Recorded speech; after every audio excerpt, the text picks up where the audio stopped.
Hello friends, कैसे हैं आप लोग। आशा करते हैं कि अच्छे होंगे। चलिए हम लोग आज अपने बिहार के इस स्पेशल सीरीज में जो है दक्षिण बिहार की नदियों के बारे में आज हम लोगों को पढ़ना है। तो एक बार देख लो, ऐसे ही देख लो कि उत्तर बिहार में कौन कौन सी नदियां हैं। तो उत्तर बिहार की नदियां हम देखेंगे एक बार, कहाँ कौन कौन सी नदियां हैं। घाघरा है, गंडक है, बूढ़ी गंडक है, बागमती है, कमला है, कोसी है और महानंदा। महानंदा की सहायक है मेची। वैसे सबकी अपनी अपनी सहायक नदी है। जैसे इसकी कोसी की सहायक नदी देख लो। कोसी की सहायक नदी कौन सी है? अरुण है। अरुण है, इसको ध्यान में रखो आप लोग। अरुण पूछ लेगा आपसे, इसमें से बताओ कौन सी कोसी की सहायक नदी है, तो अरुण है कोसी की सहायक नदी। और कोसी की सहायक नदी कमला भी है। और अगर देखा जाए तो बागमती और कमला ये दोनों हैं। और अरुण इसकी जो सहायक नदी है, अरुण भी इसकी सहायक नदी है। चलो ठीक है, अब आगे हम लोग देखते हैं आज बिहार की दक्षिण की तरफ से जो नदियां आके गंगा में मिलती हैं, तो इसको हम आज देखेंगे। चलो देखो, दक्षिण बिहार की नदियों के बारे में हम लोग आज देखेंगे। सबसे पहले हम देखेंगे कर्मनाशा नदी। कर्मनाशा नदी ये है, कर्मनाशा सोन। आपको पता है सोन कहाँ से निकलती है? मध्य प्रदेश का एक जगह है सोन नदी, अमरकंटक से ही तो 3 नदियाँ निकली हैं। अमरकंटक, जैसे ये मध्य प्रदेश वाला इलाका है, तो यहीं पे है एक अमरकंटक। यहाँ से नर्मदा निकली है और सोन निकली है और एक नदी कोई निकली है। यहाँ से 3 नदियाँ, अमरकंटक से 3 नदियाँ निकली हैं। तो जो बिहार की दक्षिण की तरफ से आने वाली नदियाँ हैं, यानी कि बिहार के दक्षिण की तरफ से आकर गंगा में मिलने वाली नदियाँ हैं, वो कौन कौन सी हैं? पहली नदी सोन नदी है, कर्मनाशा नदी है। दूसरी नदी सोन नदी है। तीसरी नदी पुनपुन नदी है। अब देखो निरंजना और मोहाना, देखो ये निरंजना ये है और मोहाना ये है। तो ये दोनों नदियाँ जब आपस में मिल जाती हैं तो ये फाल्गु नदी का निर्माण करती हैं। और फिर ये फाइनली जाके इसी में जो है पुनपुन नदी भी आके मिल जाती है। फाल्गु में पुनपुन भी आके मिल जाती है और फाल्गु जाके गंगा में मिल जाती है। और क्यूल नदी है, क्यूल नदी। एक नदी के बारे में हमने बताया था, अजय नदी यहीं कहीं से निकलती है, यहाँ कहीं से निकलती है।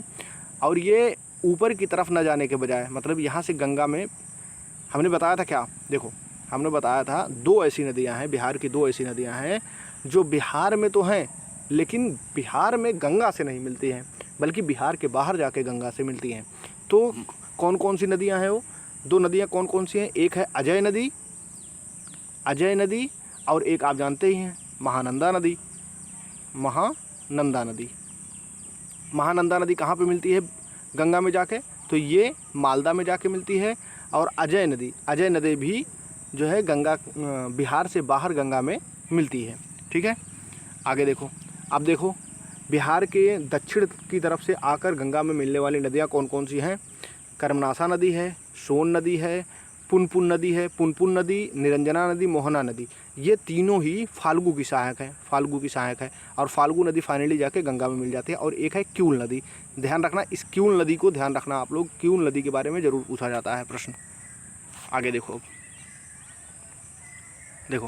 ये सारी चीज़ें मैं आपको पहले भी पढ़ा चुका हूँ। गंगा नदी के बारे में बता चुका हूँ पहले ही, कहाँ से निकलती है, कितनी लंबाई है इसकी। टोटल लंबाई 2525 किलोमीटर है। और जो है ये नदी जो है गंगोत्री एक ग्लेशियर है उत्तराखंड में, वहाँ से निकलती है ये नदी और बंगाल की खाड़ी में आके गिर जाती है। इसकी बिहार में लंबाई 445 किलोमीटर है। ये एक मतलब एक इंडेक्स टाइप का बना दिया गया है। यहाँ पे देख लो ये क्या है, इंडेक्स में क्या है। देखो, ये नदी है, ये उसका उद्गम स्थान है, ये संगम और मुहाना है, और बिहार में ये लंबाई है। ठीक है, तो गंगा नदी जो है इसका उद्गम स्थल कहाँ है? उत्तराखंड। कहाँ से निकलती, कौन से ग्लेशियर से? ये निकलती है गंगोत्री ग्लेशियर से।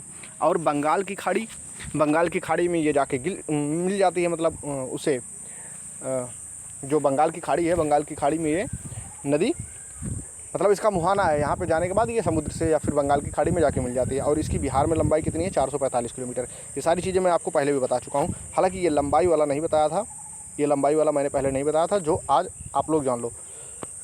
अगला देखो, घाघरा नदी कहाँ से निकलती है? तिब्बत से निकलती है घाघरा नदी। वही घाघरा नदी जिसको जो है सरयू नदी भी कहा जाता था मैदानी क्षेत्र में। ठीक है। तो ये जो है गंगा में कहाँ पे जाके मिलती है, सारण में। और इंटर कहाँ से करती है, सिवान से इंटर करती है। और इसकी बिहार में लंबाई कितनी है, 83 किलोमीटर।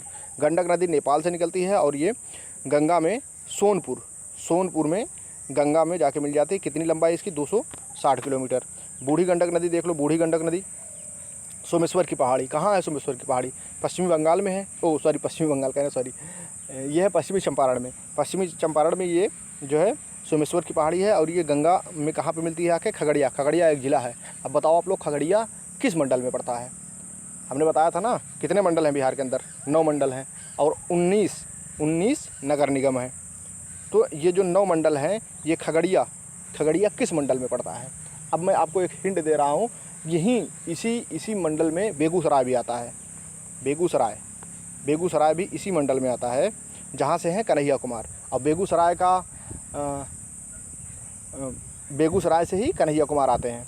और यहीं से हमारे जो एक मंत्री हैं, बेगूसराय से ही मंत्री हैं, मत्स्य से संबंधित है आई थिंक, वो भी यहीं से आते हैं, बेगूसराय से ही। ठीक है, तो छोड़ो सारी चीज़। अब देखो यहाँ से बूढ़ी गंडक नदी सोमेश्वर की पहाड़ी से निकलती है। और ये जो है कहाँ पे जाके मिल जाती है, गंगा में कहाँ पे मिलती है, खगड़िया एक ज़िला है बिहार का। 320 किलोमीटर इसकी लंबाई है बिहार के अंदर। बागमती नदी कहाँ से निकलती है, महाभारत श्रेणी नेपाल से। ठीक है, और ये बागमती किस में जाके मिल जाती है, कोसी में फाइनली जाके मिल जाती है। 394 किलोमीटर इसकी लंबाई है। अगला देखो कमला नदी ये भी कहाँ से निकलती है, ये भी महाभारत श्रेणी नेपाल से ही निकलती है और कोसी में फाइनली जाके ये मिल जाती है। अब देखो कोसी नदी कहाँ से निकलती है, गोसाई थान, हमने बताया था आपको, गोसाई थान। अच्छा एक चीज़ आप ये बताओ हमको, इसको छोड़ो अभी, एक चीज़ सर्वप्रथम ये बताओ हमको, जो काठमांडू है, काठमांडू ये सबको पता है ना, काठमांडू नेपाल की राजधानी है। और नेपाल भारत से कितना सीमा साझा करता है, 1751 किलोमीटर। नेपाल भारत से कितना सीमा साझा करता है, 1751 किलोमीटर। अब ये जो काठमांडू जो है ये किस नदी के किनारे पड़ता है, आप लोग कमेंट में बताओ। ये हमने बताया था आपको पिछले वीडियो में, इससे पिछले वीडियो में हमने बताया था कि ये काठमांडू और एक पशुपतिनाथ का मंदिर किस नदी के किनारे पड़ता है। तो आप लोग ये कमेंट बॉक्स में हमको ज़रूर बताओ। अब देखो कोसी नदी कहाँ से निकलती है, गोसाई स्थान नेपाल से निकलती है।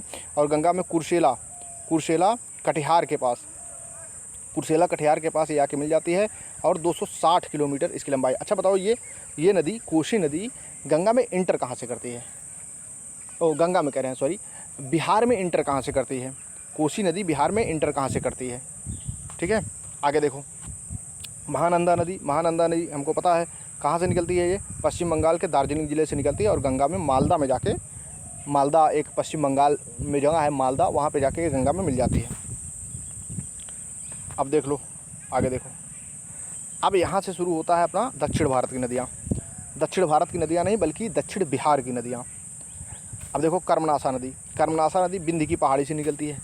बिंदी की पहाड़ी पता है ना, बिंदी की पहाड़ी 2 ही क्रम की चट्टानें हैं बिहार के अंदर, एक विंध्य क्रम की चट्टानें हैं, एक धारवाड़ क्रम की चट्टानें हैं। विंध्य क्रम की चट्टानों से हमको क्या मिलता है, चूना पत्थर मिलता है। और जो है धारवाड़ क्रम की चट्टानें जो है बहुत पुरानी चट्टानें होती हैं, धारवाड़ क्रम की चट्टानें। तो ये गंगा में कहाँ पे मिलती है, चौसा में। चौसा कहाँ पर पड़ता है, एक चौसा का युद्ध भी हुआ था, आप लोगों को याद होगा, चौसा का एक युद्ध भी हुआ था। ये बिहार में है, गंगा मतलब बक्सर ज़िला। तो यहाँ पे आके मिल जाती है गंगा से। सोन नदी देखो अमरकंटक की पहाड़ी से मध्य प्रदेश से निकलती है और गंगा में दानापुर बिहार में आके मिल जाती है। सोन नदी कहाँ पे मिलती है, दानापुर बिहार में। पुनपुन नदी झारखंड के पलामू से निकलती है और गंगा में कहाँ मिलती है, फतुहा नामक स्थान पे ये गंगा में मिल जाती है। फल्गु नदी या फिर निरंजना नदी, अब देखो फल्गु कहो या निरंजना कहो, और इसकी एक सहायक थी मोहाना करके थी, मोहाना ना। तो मोहाना और निरंजना आपस में जब मिलती हैं तो क्या बनता है, देखो मोहाना या इधर से आई, ये फाल्गु, रुक जाओ, ये निरंजना इधर से आती है और फाल्गु इधर, मोहाना इधर से आती है। और इसकी जो फिर मतलब मेन धारा यहाँ से निकलती है और आगे बढ़ती है, ये फाल्गु के नाम से जानी जाती है। और यहाँ से एक नदी और आती है पुनपुन भी इसी में मिल जाती है और ये आगे बढ़ती है फिर जाके गंगा में मिलती है। देखो फल्गु और निरंजना कहाँ से निकलती है, ये छोटा नागपुर पठार, दोनों नदियाँ यहीं से निकलती हैं और ये पुनपुन नदी के साथ गंगा में मिल जाती हैं। यानी कि पुनपुन पहले इसमें मिलती है, जैसे निरंजना और मुहाना, ये दोनों नदियों से क्या कौन सी नदी मिलकर बनती है? फल्गु बनती है। और फल्गु में काफ़ी आगे जाने पर, यानी कि गंगा के काफ़ी निकट जब पहुंच जाते हैं तो वहाँ पे जो है ये फल्गु में निरंजना आके मिलती है, सॉरी फल्गु में पुनपुन आके मिलती है, और पुनपुन फिर आगे बढ़ जाती है। फल्गु में पुनपुन आके मिल जाती है और फल्गु नदी फिर आगे जाती है और गंगा में मिल जाती है। फाइनली फल्गु नदी फाइनली गंगा में मिलती है, कहना ये है। देख लो फिर से एक बार देख लो, बहुत इधर उधर हो गया इसमें। देखो इधर से आती है, जैसे छोटा नागपुर के पठार से एक नदी निकली जिसका नाम है निरंजना। क्या नाम है? निरंजना। ठीक है। फिर एक नदी और निकली इधर से छोटा नागपुर के पठार से ही, इसका नाम है मुहाना। निरंजना और मुहाना, मान लो ये दोनों भाई भाई हैं या फिर दोनों बहनें हैं, निरंजना और मुहाना। ठीक है। अब ये दोनों नदी, इनकी जहाँ से समेकित धारा बनी, यहाँ मान लो समेकित धारा हो गई, और फिर यहाँ पे जाके ये कौन सी नदी बन गई? यहाँ पे जाके कौन सी नदी बन गई? अब ये बन गई फल्गु। कौन सी नदी बन गई? फल्गु बन गई। ठीक है, फल्गु बन गई। ठीक है। अब आगे देखो, अब जैसे यहाँ से निरंजना निकली और यहाँ से मुहाना निकली, अब यहाँ आगे बढ़ी तो ये फल्गु बन गई, या फल्गु बन के ये बह रही है नदी। अब इधर से इसके बगल से एक नदी आके निकलती है पुनपुन, तो पुनपुन भी यहीं पे आके मिल गई। अब जब पुनपुन यहाँ पे मिल गई, फिर ये जो आगे इसकी धारा प्रवाह है, मान लो यहाँ पे है गंगा, ऐसे बह रही है, तो जो आगे इसकी धारा प्रवाह है, यहाँ पे जो धारा पहुँच रही है ये धारा, अब ये फल्गु बन के ही बहेगी और फिर फाइनली फल्गु नदी ही जाके गंगा में मिल जाती है। ठीक है, ऐसा है। अब देखो फल्गु या फिर निरंजना छोटा नागपुर पठार से पुनपुन के साथ ये गंगा नदी में मिल जाती है। अब देखो ये देखो जो सबसे ज़्यादा ज़रूरी है, ये नदी अजय नदी। ये देखो अजय नदी कहाँ से निकलती है? जमुई ज़िला है, हमने बताया था आपको, जमुई एक ज़िला है, जमुई ज़िला है बिहार का, और ये जमुई झारखंड से सीमा साझा करता है।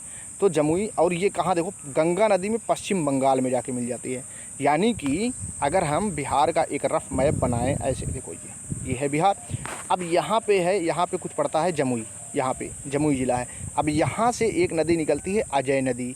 अजय नदी फिर इधर की तरफ ऐसे बहती हुई आती है, ना कि ये ऊपर की तरफ जाती है, ऊपर की तरफ नहीं जाती, बल्कि अगर यहाँ से जाएगी तो यहाँ गंगा पे मिल जाएगी यहाँ पे, लेकिन ये ऊपर की तरफ नहीं जाती, बल्कि ऐसे नीचे की तरफ आके फिर ये पश्चिम बंगाल में चली जाती है और पश्चिम बंगाल में जाके ये गंगा में मिल जाती है। आगे देखो क्यूल नदी कहाँ से निकलती है? हजारीबाग झारखंड से निकलती है, और गंगा में कहाँ आके मिल जाती है? लखीसराय में आके मिल जाती है। अब ये भी बताओ लखीसराय किस प्रमंडल का हिस्सा है? देखो एक है बेगूसराय, कन्हैया कुमार वाला बेगूसराय, एक है लखीसराय, हमने बताया था लखीसराय, और एक है मुंगेर। तो खगड़िया, ये सारे जो ज़िले हैं ये एक ही मंडल के हैं। अब आपको मंडल का नाम बताना है, मैंने इतना हिंट कर दिया, अब आपको मंडल का नाम बताना है। अब देखो क्यूल नदी के बारे में समझ में आया, हजारीबाग झारखंड से निकली और गंगा में कहाँ पे जाके मिल गई? लखीसराय में जाके मिल गई। अब देखो एक सकरी नदी है जो छोटा नागपुर पठार से निकलती है, और क्यूल नदी के साथ, मतलब ये क्यूल की सहायक नदी है, सकरी नदी क्यूल की सहायक नदी है, और ये क्यूल नदी के साथ जो है गंगा में जाके मिल जाती है। अब आगे बढ़ते हैं। देखो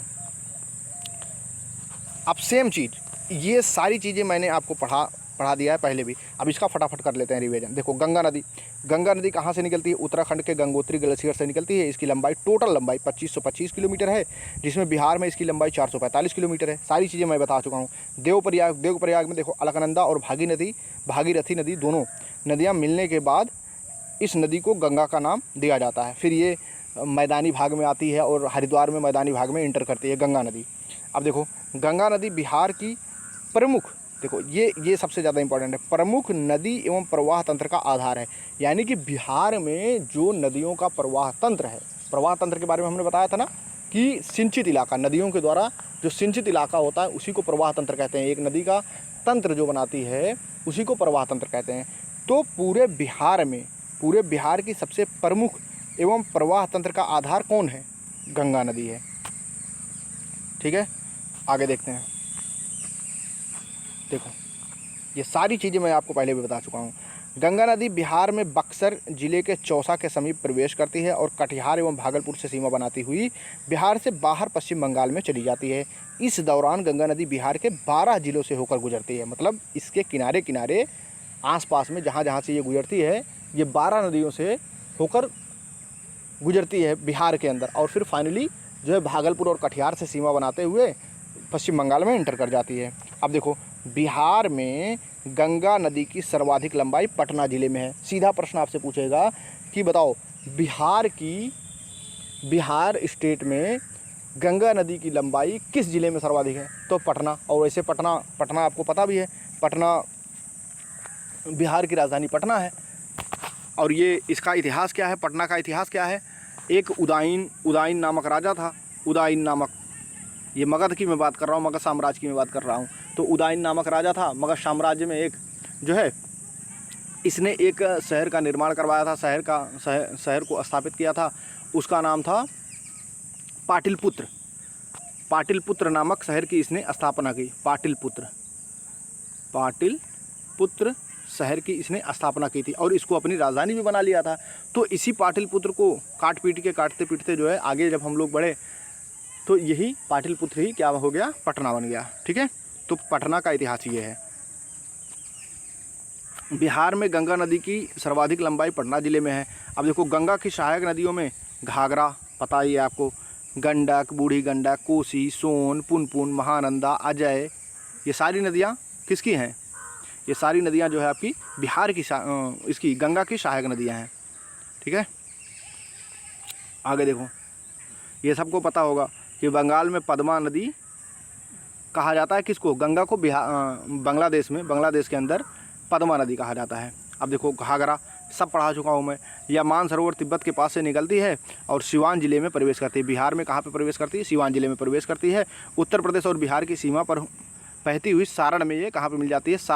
सारण जिले में ये गंगा से मिल जाती है। इसका अन्य नाम क्या है? सरयू मैदानी भाग में कहते हैं, गोगरा एवं करनाली नेपाल में इसका नाम है। इसकी सहायक नदियों में हमने बताया था आपको, इसकी सहायक नदियाँ कौन कौन सी हैं? इसकी सहायक नदियाँ मैंने बताया था आपको। इसकी सहायक नदी देखो, राप्ती, छोटी गंडक, शारदा, भेरी, सेती आदि हैं। अब देख लो, आगे देखो, गंडक। ये सारी बात मैं पिछले वीडियो में पढ़ा चुका हूँ और बहुत डिटेल से मैं वहाँ पे बताया था आपको।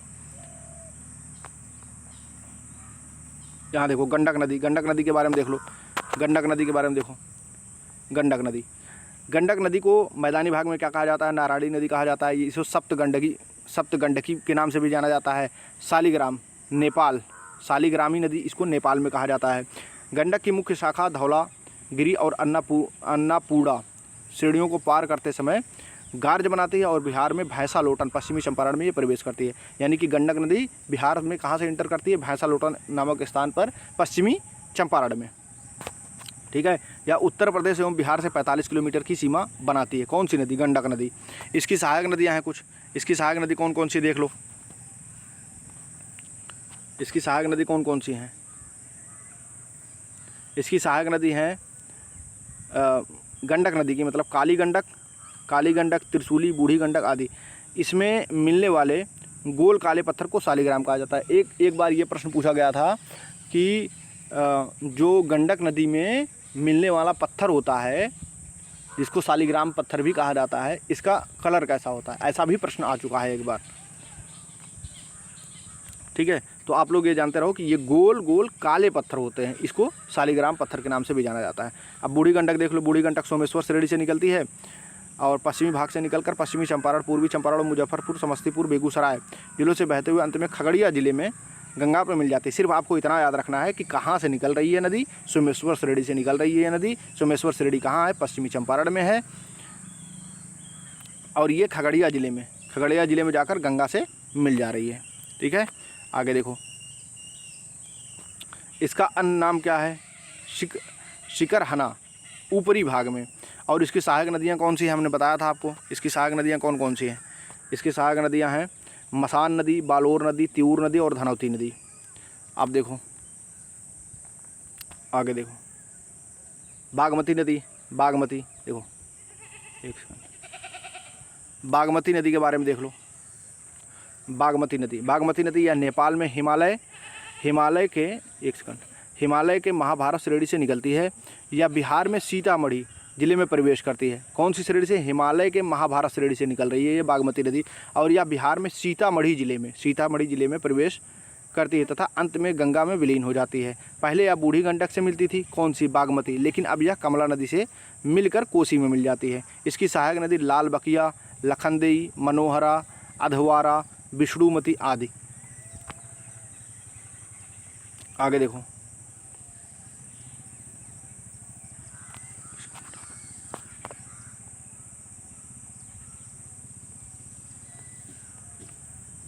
नेपाल में इस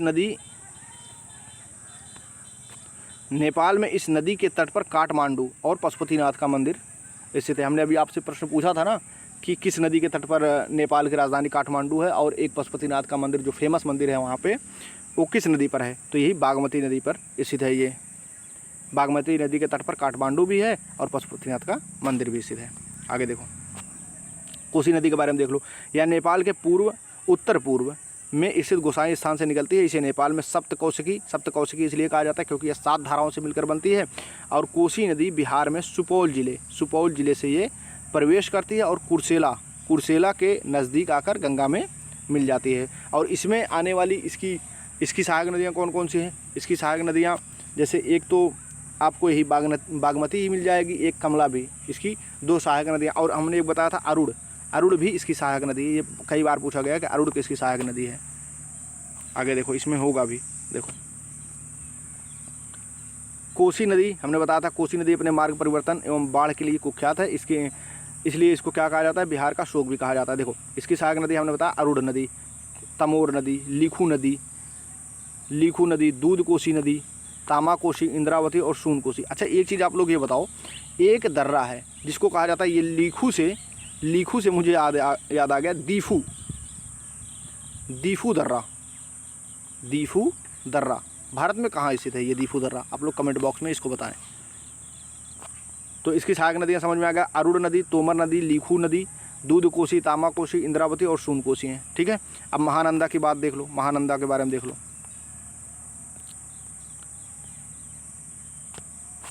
महानंदा नदी पश्चिमी बंगाल के दार्जिलिंग जिले की पहाड़ी से निकलकर किशनगंज यही ज़िला है जहाँ पे सबसे ज़्यादा बारिश होती है बिहार के अंदर।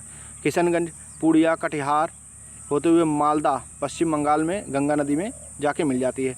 यह उत्तर बिहार की सबसे पूर्वी नदी है, यानी कि उत्तर बिहार के सबसे पूर्वी यानी कि सबसे पूर्व साइड में ये नदी पाई जाती है। इसकी सहायक नदी कौन है? पैनोर, नागर, बालासर और मेची इसकी सहायक नदी है। पैनोर, नागर और बालासर इसकी सहायक नदी। अब देखो दक्षिण भारत की नदियों पे आ जाओ फट से। दक्षिण भारत की नदियाँ, ये तो रहा अभी तक का रिवीजन। अब देखो दक्षिण भारत की नदियों पे आ जाओ। दक्षिण भारत की नदियों में कौन सी नदी है? सबसे पहले कर्मनाशा नदी। अब इसकी उत्पत्ति हमने वहाँ ऊपर भी बताया था, इसकी उत्पत्ति कहाँ से है? इसकी उत्पत्ति है बिंद की पहाड़ी से होती है। बिंद की पहाड़ी से होती है और यह बिंद की पहाड़ी से होती है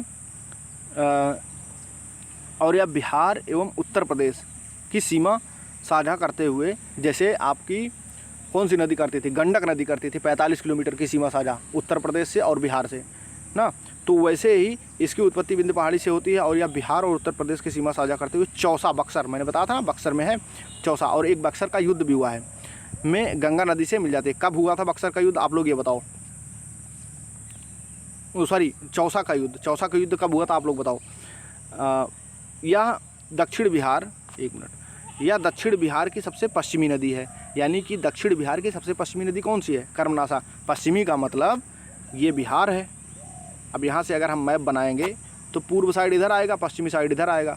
अब अगर इसी में पूछे कि उत्तरी बिहार की पश्चिमी नदी कौन सी है, उत्तरी बिहार की, तो यहाँ घाघरा हो जाएगी, उसके बाद गंडक आ जाती है। वैसे ही दक्षिणी बिहार की सबसे पश्चिमी नदी कौन सी है? तो ये है कर्मनाशा नदी। ठीक है, तो इसकी उत्पत्ति बिंद पहाड़ी से होती है या बिहार एवं उत्तर प्रदेश की सीमा साझा करती हुई चौसा बक्सर में गंगा नदी से मिल जाती है। यह दक्षिण बिहार की सबसे पश्चिमी नदी है। ये फैक्ट याद रखो आप लोग, कर्मनाशा नदी को अपवित्र नदी माना जाता है। कर्मनाशा को अपवित्र नदी माना जाता है। कर्मनाशा को इसे अपवित्र नदी माना जाता है, कर्मनाशा को। आगे देखो सोन नदी के बारे में देखो। सोन नदी यह मध्य प्रदेश के अमरकंटक पहाड़ी के मैकाल श्रेणी से निकलती है, या रोहतास बिहार एवं गढ़वा जिले झारखंड के बीच से बिहार में प्रवेश करती है। रोहतास तथा भोजपुर की सीमा, रोहतास और भोजपुर दोनों ही जो है उत्तर प्रदेश से सीमा साझा करते हैं। तो इनकी सीमा बनाते हुए, पूर्वी सीमा बनाते हुए मनेर दानापुर में गंगा नदी से मिल जाती है। आगे देखो, यमुना नदी के बाद दूसरी सबसे बड़ी दक्षिणी सहायक नदी है गंगा की। किसकी? गंगा नदी की। यमुना नदी के बाद जैसे गंगा की सबसे बड़ी सहायक नदी कौन सी है? यमुना नदी है, जो कि यमुनोत्री से निकलती है। उत्तराखंड यमुनोत्री से निकलती है, और गंगा गंगोत्री ग्लेशियर से निकल रही है, यमुनोत्री से निकलती है, जो आपकी ये है यमुना नदी। तो यमुना नदी के बाद, यमुना नदी जैसे अगर आपसे पूछेगा गंगा की सबसे बड़ी सहायक नदी कौन सी है, तो आप सीधा जवाब देंगे यमुना। लेकिन अगर आपसे पूछे कि गंगा नदी की दूसरी सबसे बड़ी सहायक नदी कौन सी है, तो ये सोन नदी है। कौन सी नदी है? सोन नदी। यमुना के बाद देख लो यहाँ से, यमुना के बाद गंगा की दूसरी सबसे बड़ी दक्षिणी सहायक नदी है कौन सी? सोन नदी है। इसकी प्रमुख सहायक नदियाँ रिहिंद है, कन्हार है, उत्तरी कोयल। ये याद रखना, उत्तरी कोयल बहुत पूछा जाता है। उत्तरी कोयल किसकी सहायक नदी है? सोन नदी पर टेहरी बांध रोहतास में है। इंद्रपुरी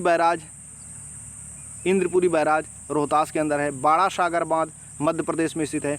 सोन नदी पर बने नहरों ने रोहतास भोजपुर के शुष्क मैदानी क्षेत्रों को बिहार का मुख्य चावल उत्पादक क्षेत्र बनाया है। मतलब इतना ज़्यादा इम्पोर्टेंट है ये बिहार नदी, तो सोन नदी। तो एक बार इसको फिर से देख ले। यमुना के बाद गंगा की दूसरी सबसे बड़ी सहायक नदी कौन सी है? सोन नदी। इसकी प्रमुख सहायक नदियाँ कौन सी है? रिहिंद, कन्हार और उत्तरी कोयल। फिर आगे देखो, सोन नदी पर कौन कौन सा बांध है? टेहरी बांध। आपसे सीधा पूछेगा कि टेहरी बांध किस नदी पर बना हुआ है? टेहरी। एक है टिहरी बांध और एक है टेहरी बांध। टेहरी बांध सोन नदी पर बना हुआ है, और ये किस जिले में है? टेहरी बांध किस नदी पर है? तो टेहरी बांध सोन नदी पर है, और किस जिले में है? बिहार के किस जिले में है? तो रोहतास जिले में है। और इसी रोहतास जिले में सासाराम एक जगह है जहाँ पर उनका शेरशाह सूरी का मकबरा है, याद रखो। और इंद्रपुरी बैराज इसी नदी पर है, यानी किस नदी पर? सोन नदी पर। कहाँ पे? रोहतास में। बाण सागर बांध देखो, बाण सागर बांध कहाँ है? मध्य प्रदेश में स्थित है। और किस नदी पर है? सोन नदी पर ही है बाण सागर बांध। सीधा प्रश्न पूछेगा, टेहरी बांध कहाँ पे है, किस नदी पर बना हुआ है? इंद्रपुरी बैराज किस नदी पर बना हुआ है? बाण सागर बांध किस नदी पर बना हुआ है? तो इसका एक ही जवाब है, सोन नदी पर। ठीक है। अब टेहरी बांध कहाँ पे स्थित है? रोहतास में स्थित है। और ये इंद्रपुरी बैराज भी कहाँ पे स्थित है? रोहतास में स्थित है। याद रखने वाली बात है, इस चीज़ को आप लोग याद रखिएगा। आगे देखो, आगे देखते हैं हम लोग। पुनपुन नदी यह झारखंड के पलामू जिले के छोटा नागपुर पठार से निकलती है तथा बिहार में औरंगाबाद, जहानाबाद होते हुए फतुहा में गंगा से जाके मिल जाती है। अब देखो, एक यहाँ आ गया जहानाबाद। हमने बताया था ना, बिहार में कितने जिले हैं? 38वां जिला कौन सा बना है? अरवल किससे कट करके बना था? जहानाबाद से कट के बना था ना। तो इसको भी याद रखने वाली चीज़ है, याद रखो ये चीज़ भी। तो ये झारखंड के पलामू जिले से छोटा नागपुर पठार से निकलती है। कौन सी नदी? पुनपुन नदी। और ये औरंगाबाद से इंटर करती है और जहानाबाद होते हुए फतुहा में गंगा से जाके मिल जाती है। इसकी प्रमुख सहायक नदी कौन सी है? मोरहर, मादर, दरधा आदि इसकी सहायक नदी है। दक्षिण बिहार की दूसरी प्रमुख नदी है। पहली प्रमुख नदी दक्षिण बिहार की कौन सी है? सोन। और दूसरी कौन सी नदी है? पुनपुन। आगे देखो, अब देखो फल्गु नदी के बारे में देख लो। फल्गु नदी यह हजारीबाग के पठार, हजारीबाग कहाँ स्थित है? हजारीबाग के पठार से निकलती है। निकलने वाली लीलाजन यानी कि निरंजना तथा मोहाना नदियों के मिलने से बनती है और अंततः गया होते हुए पुनपुन नदी में मिल जाती है, जो गंगा नदी की उपनदी है। यानी कि फाइनली ये जाके गंगा में मिल जाती है। पुनपुन इसमें जब मिलती है, फिर इसके बाद ये जो है गंगा नदी में मिल जाती है। गया में गया एक ज़िला है, गया में, और ये सबसे गर्म ज़िला भी है और सबसे ठंडा ज़िला भी है। बिहार का पूछेगा आपसे सबसे गर्म ज़िला कौन सा है, तो गया, और सबसे ठंडा ज़िला भी कौन सा है, तो गया। गया में फल्गु नदी के पास विष्णुपद मंदिर स्थित है। यहाँ पितृपक्ष के दौरान लाखों की संख्या में हिंदू धर्म के तीर्थयात्री आते हैं। यानी कि गया, अब गया वैसे भी फेमस है, उसके लिए बौद्ध धर्म के लिए भी गया फेमस है, ठीक है। तो यहाँ पे हिंदू धर्म से संबंधित विष्णुपद मंदिर है जहाँ पे श्रद्धालु आते हैं। आगे देखो, फल्गु नदी पर भारत का सबसे बड़ा रबर डैम गयाजी डैम बनाया जा रहा है। फल्गु नदी पर भारत का सबसे बड़ा रबर डैम गयाजी डैम बनाया जा रहा है, ठीक है। आगे देखते हैं हम लोग। देखो एक सेकंड, तो ऊपर भाग गया। अब देखो, रबर डैम आपसे पूछेगा कि भारत का सबसे बड़ा रबर डैम कहाँ, किस नदी पर बनाया जा रहा है, तो ये फल्गु नदी पर ही बनाया जा रहा है। फल्गु नदी के किनारे ही गौतम बुद्ध को ज्ञान की प्राप्ति हुई थी। फल्गु नदी के किनारे ही पीपल वृक्ष के नीचे, या फिर इसको हम कहते हैं बोधि वृक्ष के नीचे, बोधि वृक्ष के नीचे, जिसको शशांक ने कटवा दिया था। बोधि वृक्ष को किसने कटवाया था, शशांक ने कटवा दिया था। और यही बोधि वृक्ष के नीचे और फल्गु नदी के तट पर बोधि वृक्ष के नीचे गौतम बुद्ध को ज्ञान की प्राप्ति हुई थी, ठीक है। अब आगे बढ़ते हैं। देखो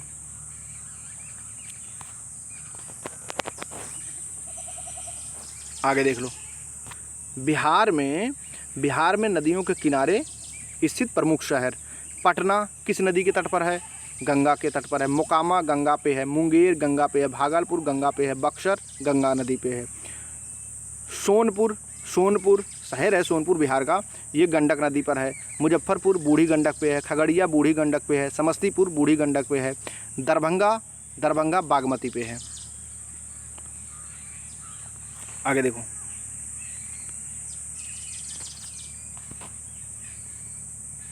छपरा किस नदी के तट पर है, घाघरा नदी के तट पर है। और गया फल्गु नदी, अभी हमने बताया, यहीं तो रबर डैम बनाया जा रहा है फल्गु नदी पर। हाजीपुर गंडक नदी के तट पर है। फतुहा पुनपुन नदी और गंगा नदी, ठीक है, फतुहा। चलो आगे बढ़ जाते हैं हम लोग। बिहार की नदी घाटी परियोजना को अब हम लोग अगली क्लास में देखेंगे अपने। आप लोग इसको खूब अच्छे से तैयार करिए और जो है याद करने की ज़्यादा से ज़्यादा चीज़ों को याद करने की कोशिश कीजिए। Thank you.